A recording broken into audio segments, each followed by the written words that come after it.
Good morning, Jeffrey Paul, and I'm excited to share part two of something I shared with you a little while ago, which is the the undisciplined pursuit of more. And I want you to hear more. When I shared that, I had a tremendous amount of responses from a lot of you. You kind of could relate. Undisciplined. That means not managing your time, not blocking your time, not keeping an eye on the top priorities of your life and the priorities of your goals, but the reality of just running for more, more opportunities, more issues. Let me take you to real life issues of example. In our Weeks for Kids organization, we get a tremendous amount of opportunities that God just blesses us with.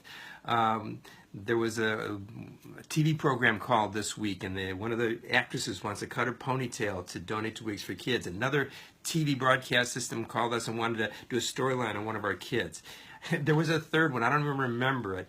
And that's just one area. All those opportunities came before us, and we are doing so many other things that even though those opportunities are there, we have to sit back and take a look and say, what really matches the goals, the priorities, the timelines that are available. And you know, Michael Hyatt does an incredible teaching, and if you haven't heard it, go to his blog, Michael Hyatt.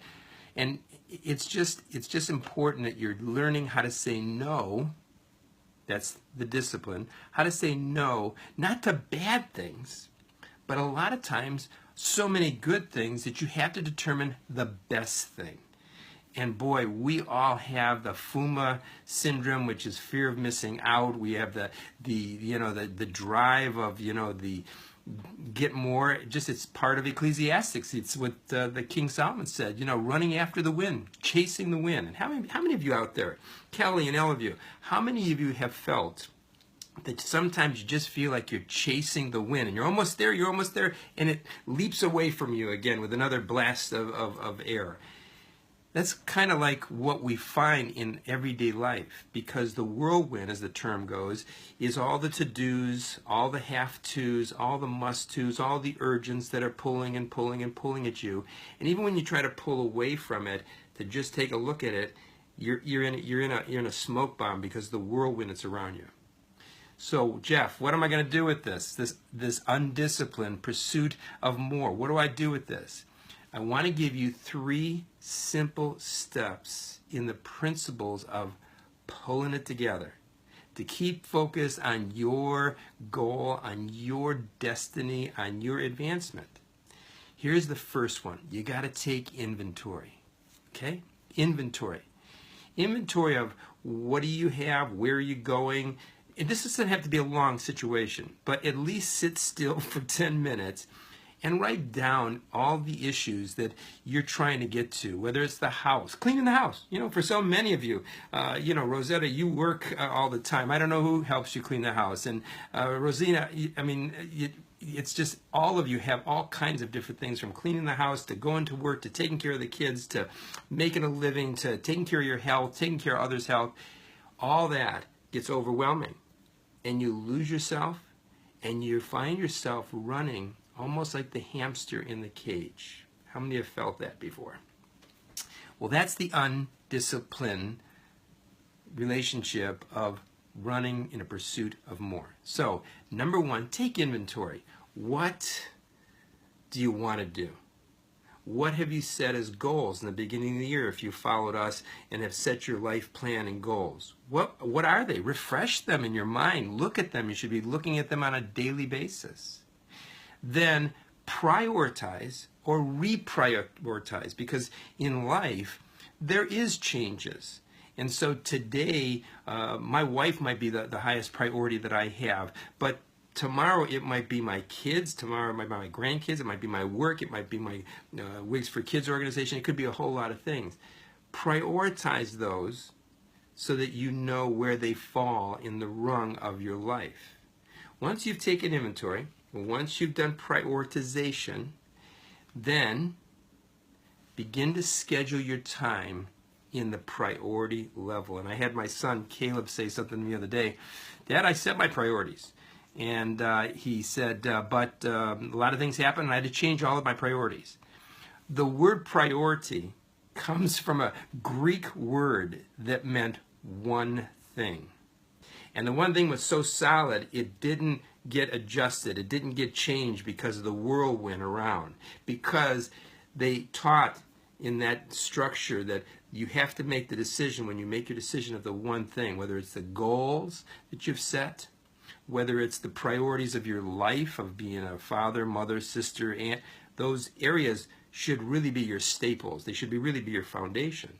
So once you set that flag in the priority, it doesn't mean that you can just jump around with different priorities every day. You need to focus on your priorities. So number one, to stop the undisciplined, that means that undisciplined means without priority, without inventory, and without scheduling of time.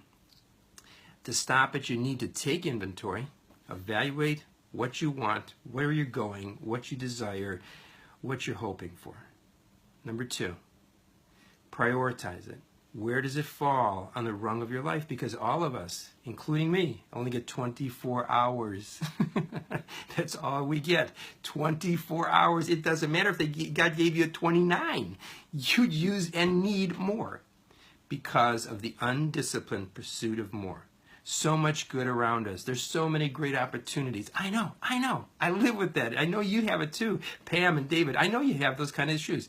But it's still important that you're in control. You're not the victim, as I've shared with you before. You're the author of your life. If you begin to discipline your pursuit for what you want, instead of being undisciplined in your pursuit of more. So number one again is take inventory. Review your goal sheet. Review the things that you've written down at the beginning of the year. Number two, prioritize or reprioritize those. And number three, then schedule what you can into your life. You may find that you have too many priorities. You have too much more going on. And go back to your priority again after you've done your inventory and says, I can do this later or next year. Can't do it right now. It's a great opportunity. It really needs to be done. But right now, this is more important. So take this to heart. Will you take it to heart? And as Pam said, share this video because so many of us are chasing in the undisciplined lifestyle that really robs us. It steals our time, it steals our health, it steals our patience, it gives us greater stress. Wow, it makes the wonderful life that we could be living a mess. Instead of it being not perfect and not everything working, in line every day, every perfect day, but a better life where you have margin to enjoy life, enjoy what you have accomplished, celebrate what you've accomplished, and do what you want to do. Accomplish your goals that you've set for your life because you're the author.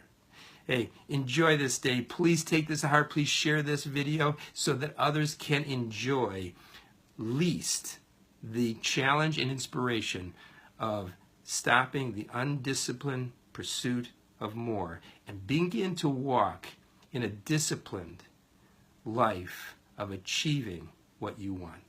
Have a beautiful day. Good morning, Judith. Love to see you this morning. Have a beautiful day. Don't forget, Father's Day is coming up. Give those fathers their blessings, their respect, their love, their compassion. They may not all be perfect, and they probably aren't because there's only one that was perfect. But understand, they help in every way because in your heart, they love you. Have a beautiful day.